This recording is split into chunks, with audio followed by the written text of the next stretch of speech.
Hello, I'm Levi, ADS student. Hi, my name is Jelka and I'm ADS student. My name is Jason. I'm with Project Zero Risk, and I'm an ADS Year 2 student. The Zero Risk project aimed to make an intuitive and easy-to-use budgeting application for the average person, categorizing the data in a fashion they could relate to, as well as encouraging the user to register every transaction to become more aware of their spending habits. The team had an aim to improve their Python skills and learn more about database design along the way. The idea behind the project stemmed from a spreadsheet version of such a budget initially made 12 years ago by one of the team members. It quickly became evident that much money could be saved through planning and watching one's spending habits. Okay, here's a quick demonstration of version 1. So we'll give the project a name, we'll call it 2020 for the year. We give ourselves 600,000 for our income, and then we can make some groups or categories for expenses that we know of. So we can start with insurance, everybody has to pay insurance, mortgage, food. That's good enough for this example. Start a project. So we have the projects, we have our initial budget and what will be remaining after deductions and the number of transactions. So we can add an expense. Let's go for a weekly shop and say we put in 3,000 kroner a week because of a big family. Add that to the food category and add that in. And as we do that, the remaining budget gets updated. We can say we have to pay car insurance and we have to pay 6,000. Add that to the insurance group. Once again, the total is updated. And then one more, we'll just call it some cost, 3,000, and we'll put that onto the mortgage. And once again, it's updated. And we can actually move these as well, and we'll see the total updated after a quick refresh. I'll show us a quick look at the SQL database for that project. As you can see, we tried to run the command and nothing was shown. If we run it again after we input the data, see project 19, 2020 with a budget of 600,000 kroners. And we can also look at some of the expenses. And there we go. Expenses 24, 26 a week to shop with 3,000 kroners. And project 19, matching the project number.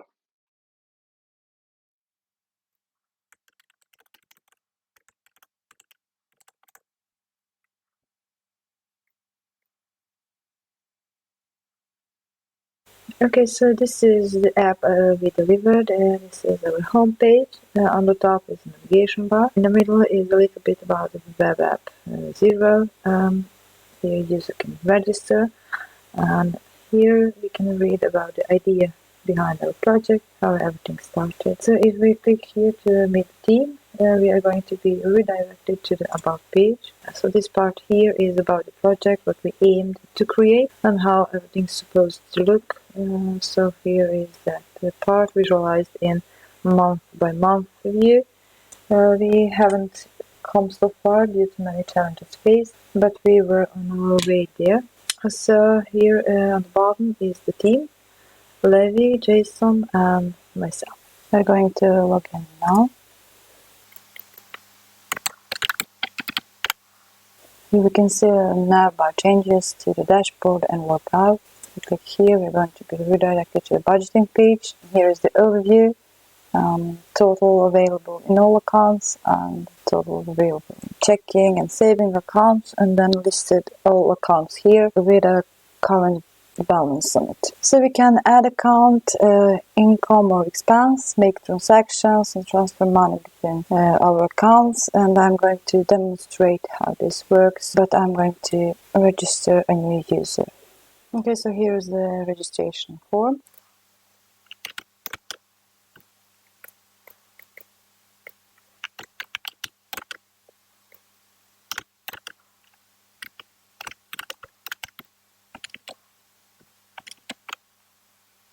So yeah, we can now log in.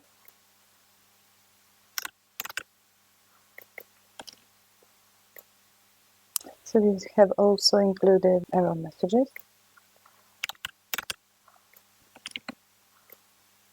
Okay, so if we go now to the Wiki's dashboard, we can see the overview section is empty. That's because she doesn't have any account yet, and we can fix that now. So maybe It's a checking account and the balance of 500. So we can see that pops up here on the budget overview. And Sabre Travel is a savings.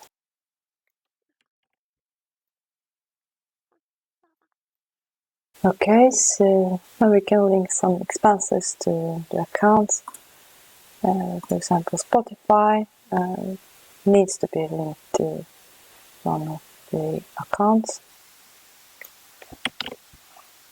When we expect this expense, monthly is the frequency.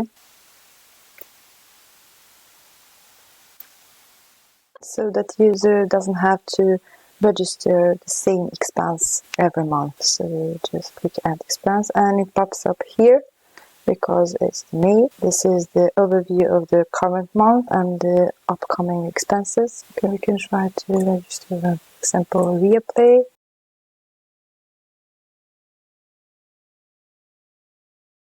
As pops up here, expense,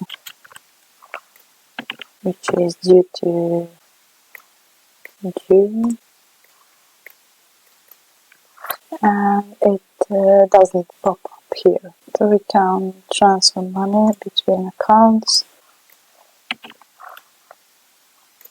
Okay, so we can see that the balance updates in the database. For instance, the plan was to include a link that would take a user to the page with a detailed overview of the whole year, with the bills expected, due dates, incomes, what could be put into saving accounts, and so on. The app should do all the calculations and present it to the users so they could have a better overview of the money flow at a glance. But we ran out of the time. When we realized how big this project is, we came up with a plan, which is a sort of a divide and conquer strategy. We started by tracking down the skills required and resources. After that, every team member took several Django, CSS, and HTML tutorials. The team has also reached out and got some help from a Django developer to understand the Django structure. So when we finally reached the point where we could start the project, we did it by tackling small portions at a time. The major challenge was that the group operated without a leader. In the beginning, it was decided to rotate this role among the team members, but this never happened. The team missed a leader who could bring out the best in the teammates, have an overview, and keep everything on track. As a consequence, the team faced difficulties making decisions. Zero Risk is a team of 3 people with different work styles, personalities, and communication styles. These differences affected the team's dynamic. We faced a lack of transparency. At times, it seems that everyone worked in their own world without much communication. The goal was to make everyone involved in the project comfortable, to share their thoughts and give constructive feedback on each other's work. It seemed that we didn't entirely manage it. The group is also greatly affected by the COVID-19 situation due to either having small children in combination with spouses in critical community positions or being employed in such a job themselves. Before embarking on such a project, it would be wise to already have some of the skills required to develop this kind of application. Time spent learning new programming languages was time we didn't use developing the project. Leadership is a critical aspect of a project. Without a leader, the direction of a project can be easily lost, causing team integrity to wear away eventually. In a group with different personalities and working remotely at different times during the day, the members had to make their own decisions in the direction in which way the project could progress, causing an imbalance towards the final stages. During this year, the progress of the project had its ups and downs. We learned both from the successes and failures while gaining a variety of new and useful skills, and also making new connections outside of the North community. The team faced a steep learning curve to get the project underway. We learned how to set up cloud-based services, testing with both Amazon and Microsoft. We also increased our skill set to include tools such as Hypertext Markup Language, or HTML, the styling with Cascading Style Sheets, or CSS, and also gaining knowledge into one of the most popular web frameworks, Django.